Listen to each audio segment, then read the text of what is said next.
strong, powerful, classy, dependable, a giant in the industry, an immovable force that challenges the standards of others and continuously raises the bar to new levels of excellence that is envied by some and admired by all. But we all know the Corvette came out in 1953, and this is more about Dad, so we're going to keep going.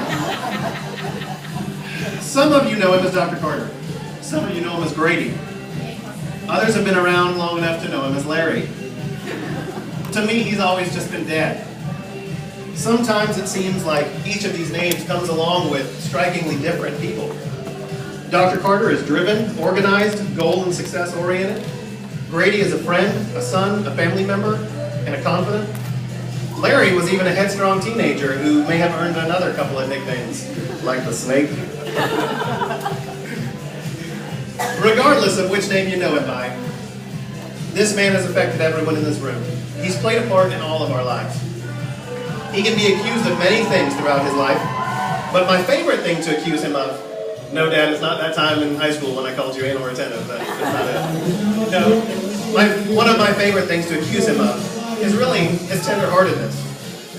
This man that I have watched rise and fall has always been, this man that I have watched rise and fall, a man I have watched make tremendous strides and make his share of mistakes. The one thing that you can count on, you can always be sure of, is that his heart's in the right place. He's always wanted to do what is best for everyone else, even sometimes at his own detriment.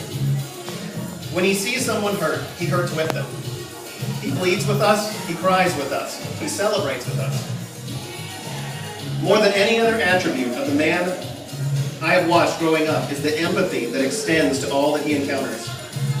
It is through this empathy and the actions that I have seen him, that's what measures his success, and not some pointless journey to accumulate personal or material gains. Well, I say that now. I might have disagreed when he was moving out of Motor Yacht after being there for 20 years. After that move, I think he was measuring success by the number of compartmentalized tack nails, hand tools, and rusty wall anchors, and other minutiae he's been dragging around since 1970. Dad's life has been in many stages as well.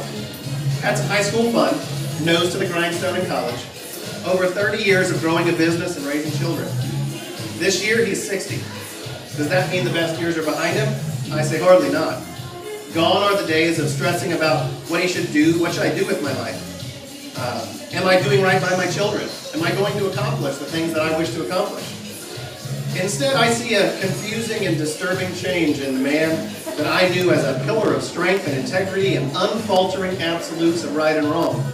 Instead, I see a man who concerns himself whether he has an ample supply of M&Ms for his grandchildren. A man who would expect nothing less than excellence and obedience from me and my siblings is now making excuses for misbehavior and blatant indiscretion of his grandchildren.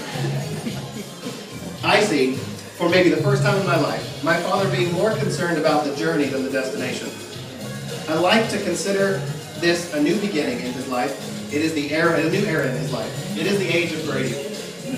And to this I encourage him to divulge headfirst into a time in his life with potentially less stress and a little more focus on himself and his own enjoyment. Malcolm Forbes, founder of Forbes magazine, said, "You can easily judge the character of a man by how he treats those who can do nothing for him." It is by this standard that I choose to judge my father. It is also by this standard that his example challenges us for self-reflection. He has never asked to be rewarded or recognized, but today is his day. And today I ask for everyone to raise their glass to this man, my father, my friend, Grady Carter. We love you and we appreciate you, and the many more years you have to come. Happy birthday, Dad.